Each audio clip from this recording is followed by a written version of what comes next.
Ireland, Barbados, Cyprus, Malta, so many choices. Today I want to talk about why Malta would be my number one choice if I had to relocate to a non-domiciled tax regime country. Stay tuned and find out the reasons. Hello there, my name is Javier Correa, and I'm a Research and Development Associate here at Nomad Capitalist, where we help 7 and 8-figure entrepreneurs go where they're treated best. Now, more often than not, that includes looking at special tax regimes in Europe that include the famous non-domiciled tax regime. Now, obviously, if you follow our channel, you know the sad news, the latest news, that the UK is unfortunately leaving the non-dom club. We're sad to see the UK go. However, there are some interesting things coming out of the UK. Stay tuned, we might do a video on that soon.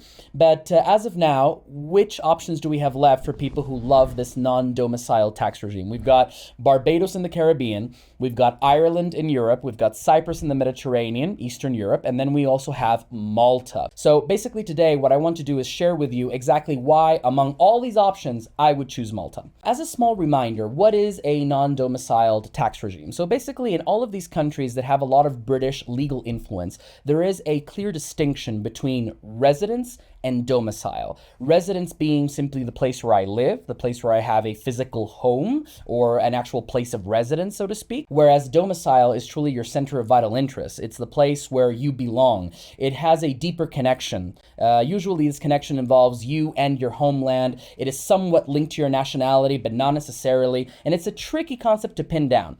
But globally speaking, if you are a foreigner relocating to one of the aforementioned countries, Malta, Cyprus, Ireland, Barbados, you could very easily claim this special non-domiciled tax regime. Now, what does this mean? The things that all these countries have in common is that usually people who are resident but not domiciled are only taxed on income that is locally sourced, and they are only taxed on foreign income if that income is remitted to the country of residence. So let's look at an example. If I live in Malta and I am domiciled and resident in Malta, I'm taxed on my worldwide income. If I earn income abroad, I'm taxed on that. If I earn income locally, I'm taxed on that. However, if I am resident but not domiciled in Malta or Ireland or Cyprus or Barbados, I am able to pay tax just on my locally sourced income, and then my foreign source income in general terms will only be taxed if I remit it to Malta or Ireland or Cyprus or Barbados. So if you're a high income earner and a lot of your income is foreign source, that gives you a lot of room to play with, and it gives you a lot of space for interesting and creative tax strategies. Out of all these options I just mentioned and all of these common traits I just outlined,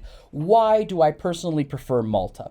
So let's start out with the taxes. So for one, Malta has this very special and relatively unique feature whereby even if you remit them, capital gains remain completely tax-free in Malta, which means that if you play the stock market, for example, I know my stock market friends are out there. I know you love the channel. My crypto friends, I know you guys are also out there. If you guys love playing the market, you like buying low, selling high, then definitely Malta is an interesting place to look at. So Malta, if you decide to live there, basically under the non-dom regime, you can realize all the capital gains you like, provided that that takes place outside of Malta, and you can bring that capital into Malta and basically pay zero tax, even if it's remitted to Malta. You don't have that same privilege in Ireland. So that would be point number one. Now, granted, you do have that same privilege in Barbados and Cyprus. However, where I think Malta has a clear advantage here is, number one, the Mediterranean lifestyle. So it's one thing to be in a Caribbean island like Barbados. I have nothing against Barbados, love their tax system, love their regressive tax system for corporations, absolutely wonderful. But at the end of the day, if you're in Malta, you can grab your private jet and you're, very easily in Madrid, in Paris, in Vienna, in Rome, in London. And that just gives you a superior quality of life, in my opinion, than if you were just located in the Caribbean island of Barbados, where, sure, you have Latin American countries right next door, you're relatively close to the US, but I feel that from a cultural perspective, your options are more limited. So in that regard, I think Malta has a slight advantage there. And when it comes to Cyprus, Cyprus is very interesting. However, from, again, a cultural perspective, I feel more comfortable in Malta. And the main reason being the language. You can speak English. So if you're watching this video from Brickell, Miami, from New York, from London, you'll have a softer landing in Malta, where English is widely used and widely spoken, as opposed to Cyprus, where you do have, for example, a local population that maybe is well versed in English, that can converse in English, but maybe doesn't have that same ability to converse with you because it's really not their mother tongue, right? So I think there you have a clear, again, advantage for Malta. Also, Malta is, I would say, more of a peaceful country. Cyprus, obviously, tremendous country, great country, but there are some issues with the whole northern Cyprus and the Greek side and the Turkish side. So, overall, peace in Malta, I think there is better found. There's more stability there. On top of that, the other argument why I believe I really like Malta as an alternative is, listen, I'm a big beach guy. So I love the beach. I love the ocean. I grew up near the Caribbean. I grew up going to the beach every weekend. And honestly, the sea-driven lifestyle that you find in Malta is very unique. It's very classy. It's very elegant. Granted, again, you have a similar lifestyle in Barbados or Cyprus, but again, let's go to the finer details. The infrastructure that you'll find in Malta, in my opinion, is more developed than you might find in Barbados. Sure, if you're more adventurous, if you don't want that access to that maybe higher level Western European infrastructure, then of course, Barbados can definitely work for you. In the case of Cyprus, there is well-developed infrastructure there as well, but you do notice the difference between Eastern Europe and Western Europe. So definitely that Italian heritage, that era in which Malta was part of the British Empire, has left an impact on the island. And if you're a fan of that classier, fancier European lifestyle, then definitely Malta here again has an interesting edge. Another important element, at least for me personally, and this has a tremendous influence into why I would choose Malta, is I'm a big language guy. I grew up in a home where multiple languages were spoken. I went to an international school. So the fact that when I go to Malta, I hear Maltese, I hear Italian, I hear English. There is a minority of Arabic speakers that is also present on the island. I love that multilinguistic, multicultural identity that Malta has been able to forge. And of course, you do also find that to a lesser extent in Cyprus. Obviously, in Ireland, you do have the local languages that really are inspiring, especially if you're into Celtic mythology and Irish history, and this is really wonderful. But Malta, I believe, is just exceptional in terms of all the languages that coexist within the island, and being able to basically project myself into the future and saying, I'll be able to use all these languages on a daily basis. I'll be able to raise my kids in a place where they will be able to listen to and interact with speakers of multiple languages and also learn these languages themselves. That, for me, is just... it blows my mind. And that is one of the main reasons why Malta is also my top choice. On top of that, Malta also has a great network of tax treaties. Again, this is pretty common to all of the non-dom countries. So Ireland does have a great network of tax treaties. Cyprus has a decent one. Barbados, I say for a Caribbean island, has a pretty decent network as well. But the fact that Malta is located in Western Europe, the fact that Malta is not necessarily viewed as a tax haven, again, gives it a huge advantage. And the fact that you can combine all of this with great weather, nice lifestyle, and just overall able to enjoy the island at its maximum capacity is why I think really Malta comes here out as the winner.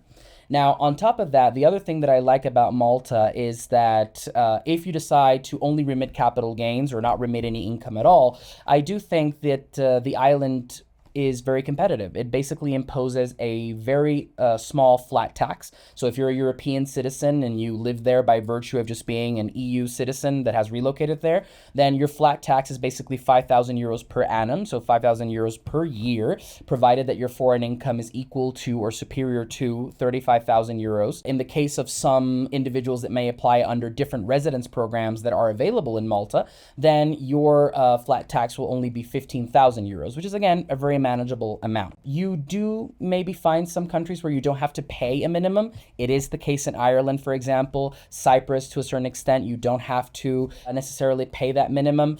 But in my experience, opening bank accounts around the world, traveling the world, it is good for financial institutions to see you're paying some tax somewhere. So the fact that Malta requires me or requires you or anyone wanting to basically take advantage of the system to pay a very small nominal amount, I think could work to your advantage, being able to show that tax return, being able to basically demonstrate that you have a solid tax home in Malta. So if I had to do a summary, I think Malta has the best balance of weather, low taxes, best non-dom regime, an overall country that is welcoming to foreigners, welcoming to wealthy individuals that want to relocate there, attracting talent. I would also add on top of this, Malta is a small country, and we've seen how over the years, smaller countries are, basically more fiercely defending their sovereignty. They are more willing to work with individuals, especially affluent individuals, in terms of rolling out interesting and innovative tax programs. So I do think that we have support as a nomad community in Malta, and I think that really counts for a lot. So there it is, the top reasons why I personally would love to move to Malta, why I think Malta, if I were to choose a non-domiciled tax regime country, would definitely be on the top of my list. I hope you enjoyed the video. If you agree with some of my arguments, leave a comment down below. If you don't and you rather go to Ireland and maybe enjoy some of the cooler weather in Ireland, then definitely leave a comment down below as well. I promise I'll have a video out on the non-domiciled tax regime of Ireland pretty soon, and I hope to see you in another video. Remember to subscribe to our YouTube channel, follow us on Instagram, and if you're interested in knowing more about this, then Nomad Capitalist /apply. You know where to find us.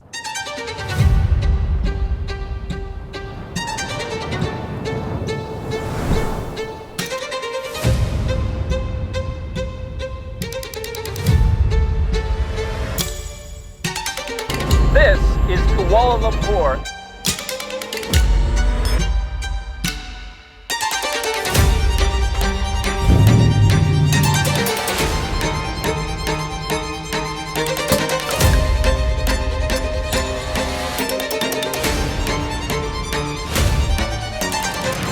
This is gonna be the craziest live like a king you've ever seen.